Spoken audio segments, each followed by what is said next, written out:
कलमा पढ़ते ही हजरत उमर ने फरमाया या रसूलल्लाह, जब आप सच्चे, कुरान सच्चा, इस्लाम सच्चा, तो छुप के नमाज पढ़ने का क्या मतलब है? फरमाया अभी तादाद ही कोई नहीं, 40 तो मुसलमान है। अर्ज की हुजूर मेहरबानी करें ना, आप सिर्फ इजाजत दें। 20-20 लोगों की सफ़ें बना दी गई। एक सफ के आगे हजरत उमर है, एक सफ के आगे हजरत अमीर हमजा है। जनाब उमर कहने लगे चूंकि आप अल्लाह के रसूल हैं तो लिहाजा नमाज भी आज अल्लाह के घर में पढ़ी जाएगी।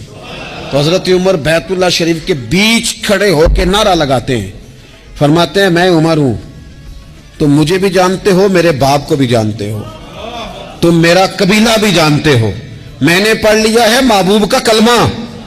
अब जिसने बच्चे यतीम कराने हो और अपनी बीवी बेवा करानी हो वो आए और मुझे रोके।